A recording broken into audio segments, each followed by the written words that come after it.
let's take a look at a planet going around the sun.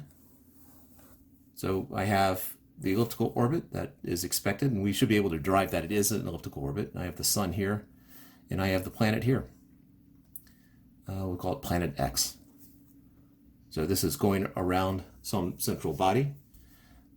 I'm going to be looking at sort of this as, well, that is my center. That's what's driving it all. We have this line right here at some angle theta and some distance r. The force of gravity acting on X is toward the sun. And so since r, the radial vector, is from the central point here, I can write, well, force diagram. We have this force due to gravity acting inwards. I'm going to set my coordinate system, again, with that as the center, so we're pointing out that way. And so I have negative g mass of sun times mass of this planet X, or satellite, whatever it happens to be, over r squared. R hat is equal to mass of X times acceleration. So this is basically F equals ma. I want to break this down into coordinate systems. So if I think in terms of X and Y, because then I have the mass of X like I said, don't need the vector symbol there since it's defined to be in that direction. So mx double dot, so the acceleration, the, in a sense, horizontal direction of the acceleration is going to be equal to basically the hypotenuse times the cosine of theta. So we have this force that is along this, that line right there, and this is some angle theta, some distance r, and the force is g m1 m2 over r squared, and I want it broken up into coordinates, into basically x and y coordinates. If I look at the y component of acceleration, that's g mass s, mass of planet X over r squared times the sine of theta. And I know that x squared plus y squared is equal to r squared. So from a force point of view, these are the forces involved, or from a physical distance point of view, we have r, x, y, and some angle theta.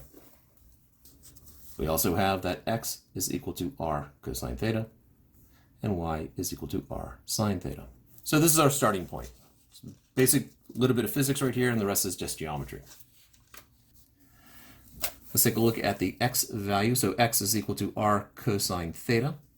What I'm attempting to do is to actually derive that, and then I'll derive that.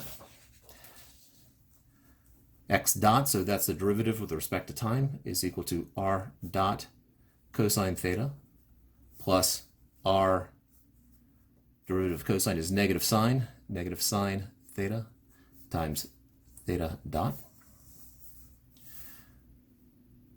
or r dot cosine theta plus minus r theta dot sine theta. If I take the second derivative with respect to time, r double dot cosine theta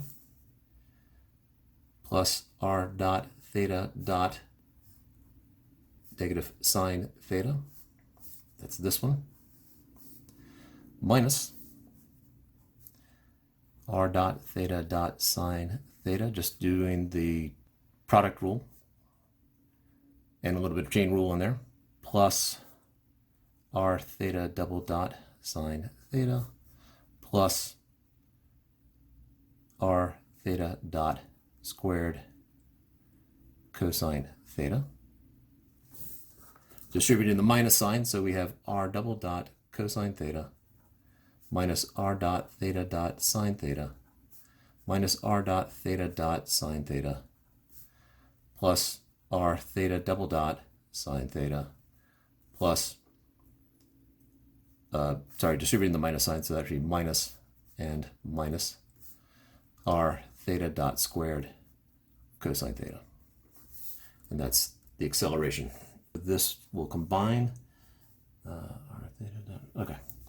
So this simplifies, I use that term loosely, and I'm going to do something to two other places. I'm going to let c equal cosine of theta s equals sine of theta, just to reduce some of the writing I have to do. So this is r double dot cosine minus 2 r dot theta dot sine minus r theta double dot sine minus r theta dot squared cosine. Doing something similar for y. Y is equal to r sine theta. So y dot is r dot sine theta plus r cosine theta times theta dot. And then y double dot becomes r double dot sine plus r dot theta dot cosine, so that's this one, plus r dot theta dot cosine plus r theta double dot cosine minus r theta dot squared sine. And I have a common right there, so this becomes, so y double dot is r double dot sine plus 2 r dot theta dot cosine plus r theta double dot cosine minus r theta dot squared sine. This up here is going to be equal to, let's go back to the equation I had earlier. So x double dot, this mass right here, this is the mass of x. And so that's actually going to cancel out. Over here, that is going to cancel out. And so this x double dot is going to be equal to negative g mass of the sun, or whatever that central body is, over r squared cosine theta. And this is going to be equal to negative g mass of, again, the central body, r squared sine theta.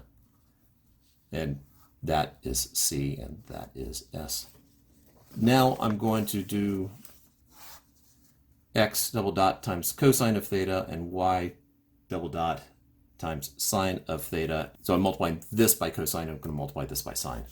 X double dot times cosine is equal to, and just to highlight it there, so that's what I had before,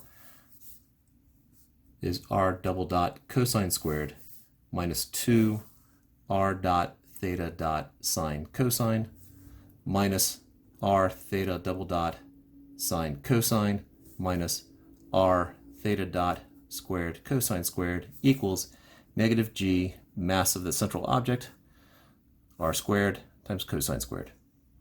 Doing the y times sine. So y double dot sine is equal to r double dot sine squared plus 2 r dot theta dot cosine sine plus r theta double dot cosine sine minus r theta dot squared sine squared equals negative g mass of sun over r squared times sine squared. And now I add them. So x double dot cosine plus y double dot sine equals, well, those will cancel, those will cancel. Here I have r double dot cosine squared plus r double dot sine squared. So r double dot cosine squared plus sine squared, factoring that out. Over here, similar thing. So I have r double dot squared cosine squared plus sine squared is equal to negative g mass of sun over r squared cosine squared plus sine squared. Well, that equals 1, that equals 1, and that equals 1. So in essence, what I have here is that r double dot plus r theta dot squared equals negative g mass of the sun over r squared. That is the equation of motion once we simplify it down. Now, what we haven't done yet is shown that it is an ellipse, and we also have not actually solved it for r, because ultimately we want r equal to something.